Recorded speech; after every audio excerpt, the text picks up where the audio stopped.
બા દોસ્તો, હવે આપણે પાઠને સમજીએ. વિવાહ થયા ત્યારે હું હાઈસ્કૂલમાં ભણતો હતો. એ હું આગળ લખી ગયો છું. તે વેળા અમે ત્રણે ભાઈ એક જ સ્કૂલમાં ભણતા.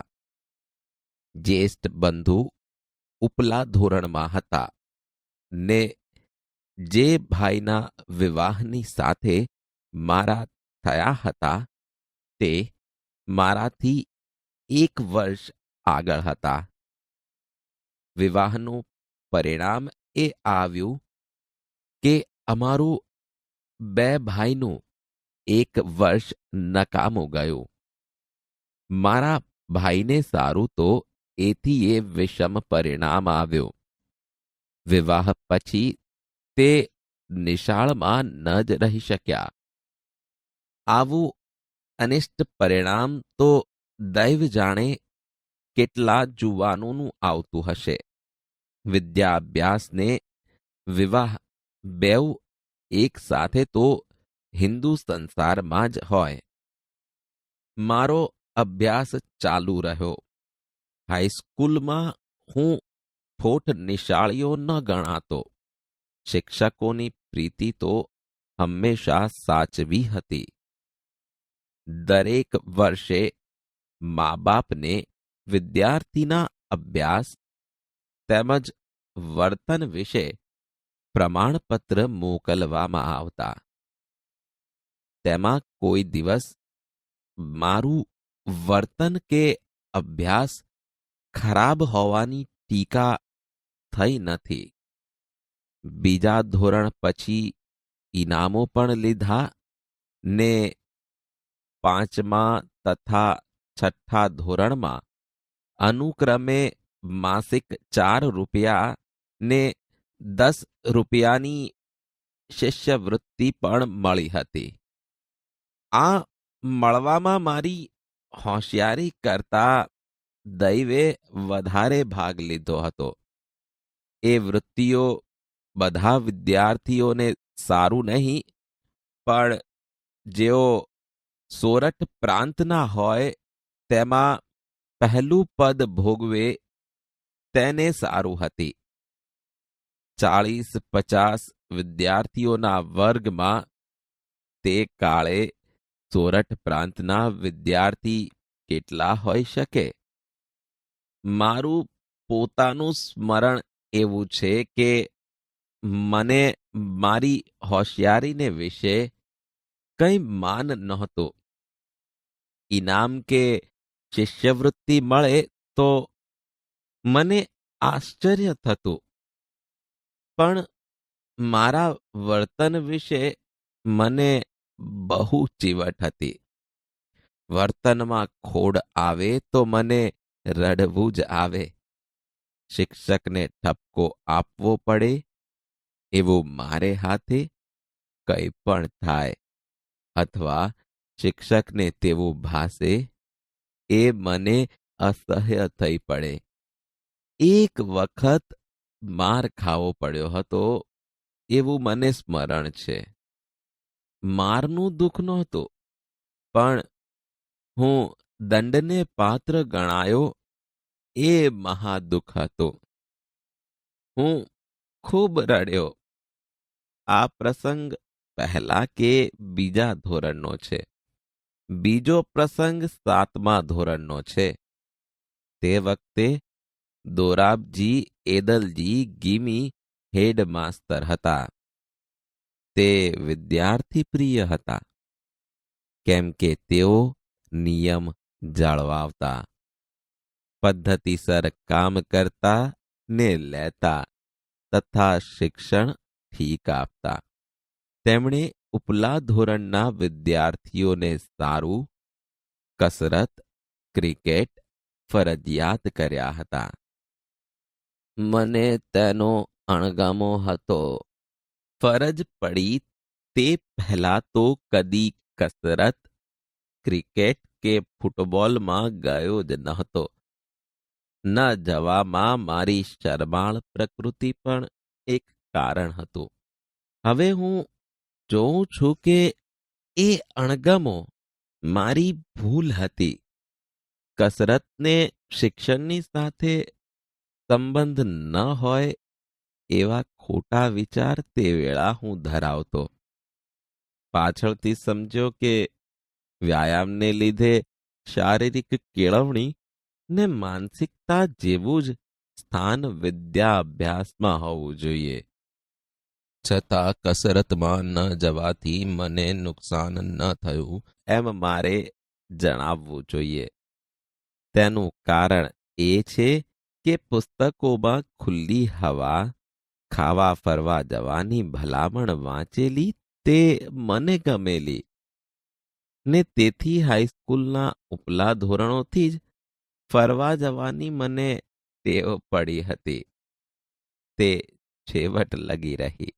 ફરવું એ પણ વ્યાયામ તો છે જ, તેથી મારું શરીર પ્રમાણમાં કસાયેલું બન્યું. અણગમાનું બીજું કારણ પિતાજીની સેવા કરવાની તીવ્ર ઈચ્છા હતું. નિશાળ બંધ થાય કે તરત ઘેર પહોંચી સેવામાં પડી જતો. જ્યારે કસરત ફરજિયાત થઈ ત્યારે આ સેવામાં વિઘ્ન પડ્યું. પિતાજીની સેવા કરવાને ખાતર કસરતની માફી મળવી જોઈએ એવી વિનંતી કરી.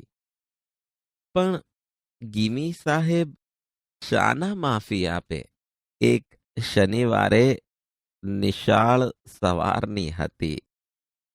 સાંજે 4 વાગે કસરતમાં જવાનું હતું. મારી પાસે ઘડિયાળ નહોતી. આકાશમાં વાદળા હતા.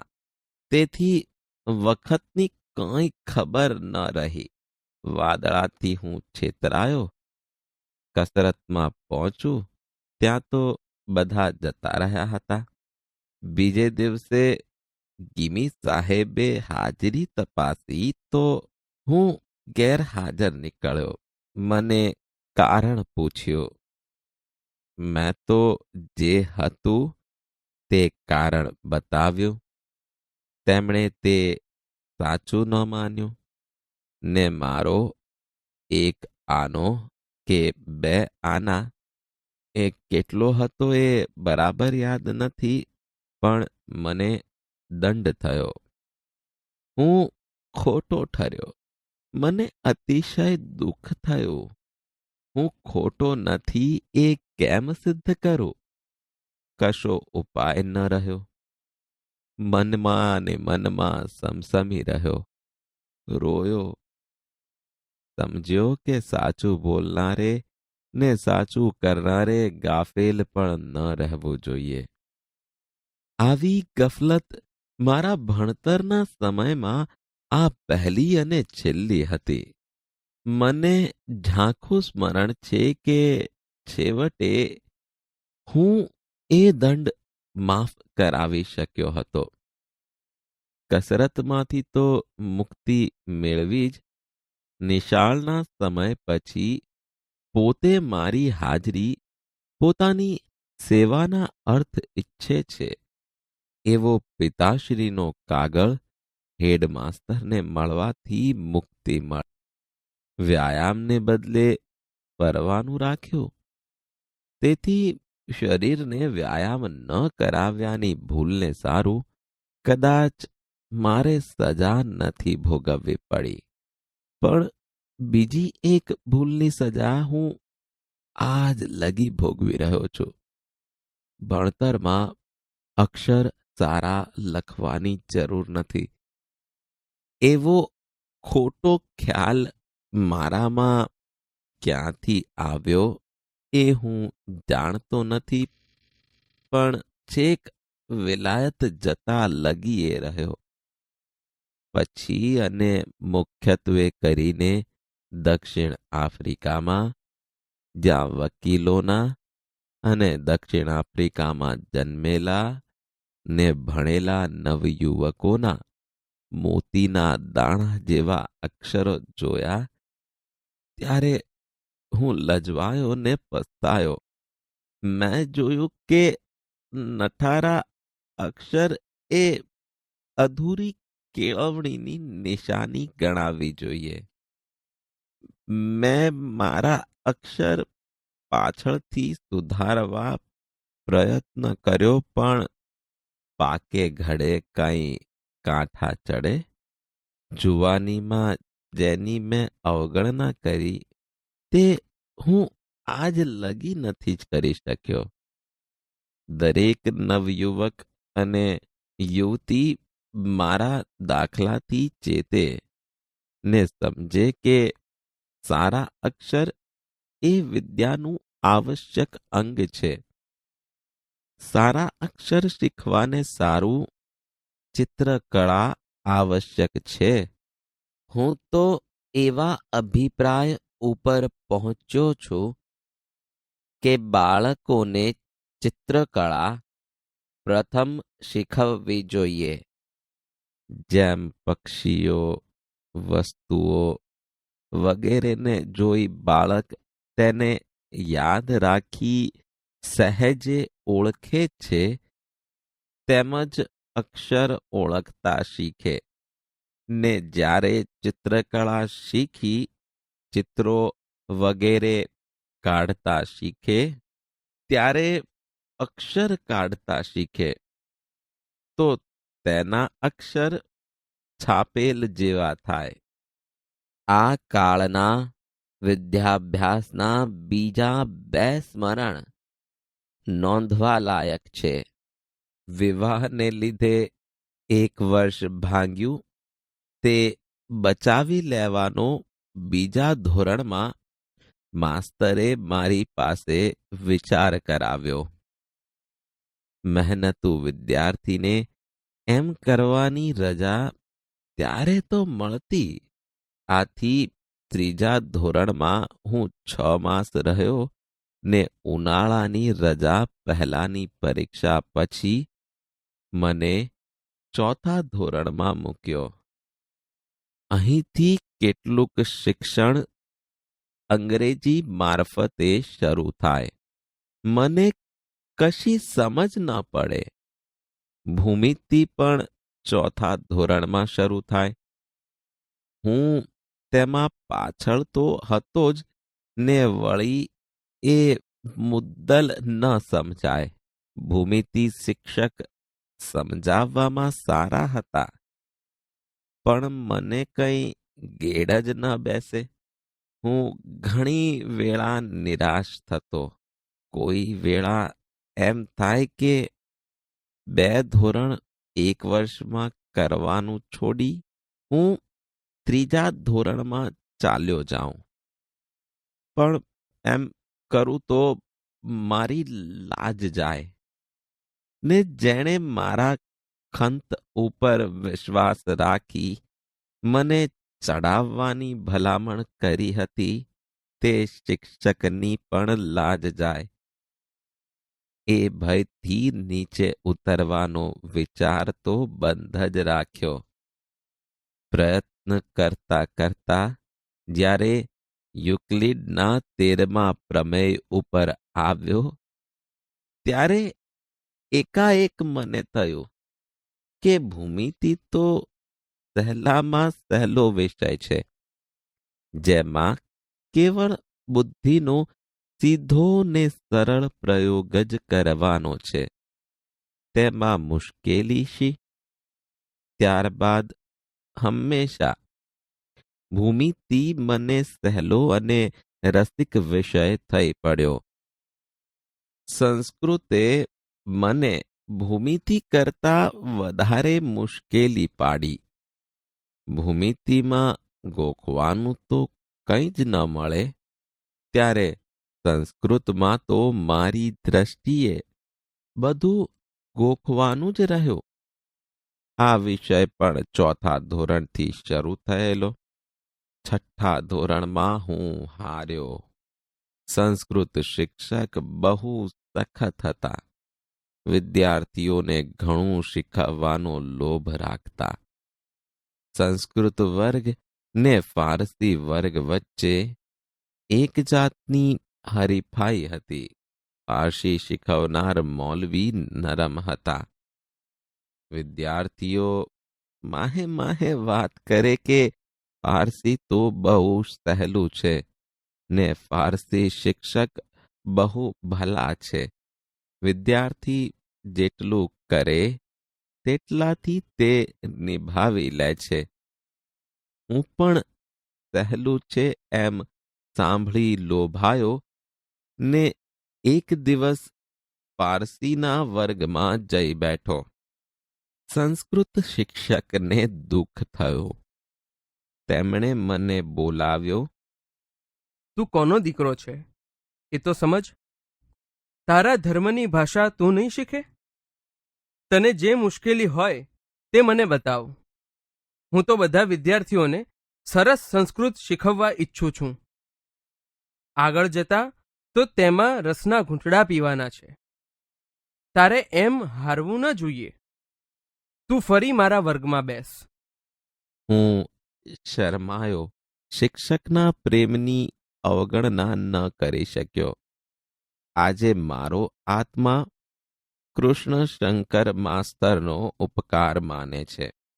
કેમ કે જેટલું સંસ્કૃત હું તે વેળા શીખ્યો તેટલું પણ ન શીખ્યો હોત તો આજે મારાથી સંસ્કૃત શાસ્ત્રોમાં રસ લઈ શકાય છે તે ન લઈ શકાત.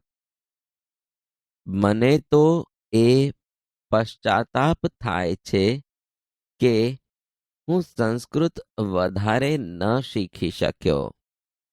કેમ કે પાછળથી હું સમજ્યો કે કોઈ પણ હિન્દુ બાળકે સંસ્કૃતના સરસ અભ્યાસ વિના ન જ રહેવું જોઈએ. હવે તો હું એવું માનું છું કે ભારત વર્ષના ઉચ્ચ શિક્ષણ ક્રમમાં સ્વભાષા ઉપરાંત રાષ્ટ્રભાષા હિન્દી, સંસ્કૃત, ફારસી, અરબી અને અંગ્રેજીને સ્થાન હોવું જોઈએ. આટલી ભાષાની સંખ્યાથી કોઈએ ડરી જવાનું કારણ નથી. ભાષા પદ્ધતિસર શીખવવામાં આવે અને બધા વિષયો અંગ્રેજીની જ મારફતે શીખવવાનો ને વિચારવાનો બોજો આપણી ઉપર ન હોય તો ઉપલી ભાષાઓ શીખવામાં બોજો નથી. એટલું જ નહીં પણ તેમાં અતિશય રસ રહેલો છે. વળી જે એક ભાષાને શાસ્ત્રીય પદ્ધતિથી શીખે છે તેને પછી બીજાનું જ્ઞાન સુલભ થઈ પડે છે. ખરું જોતા તો હિન્દી, ગુજરાતી, સંસ્કૃત એક ભાષામાં ગણી શકાય. તેમજ ફારસી ને અરબી એક ગણાય. ફારસી જો કે સંસ્કૃતને લગતી છે ને અરબી હિબ્રુને લગતી છે, છતાં બંને ઇસ્લામના પ્રગટ થયા પછી ખેડાયેલી છે. તેથી બંને વચ્ચે નિકટ સંબંધ છે. ઉર્દૂને મેં અલગ ભાષા નથી ગણી, કેમ કે તેના વ્યાકરણનો સમાવેશ હિન્દીમાં થાય છે. તેના શબ્દો તો ફારસી અને અરબી જ છે. ઊંચા પ્રકારનું ઉર્દૂ જાણનારને અરબી અને ફારસી જાણવું પડે એવું છે. જેમ ઊંચા પ્રકારનું ગુજરાતી, હિન્દી, બંગાળી, મરાઠી જાણનારને સંસ્કૃત જાણવું આવશ્યક છે.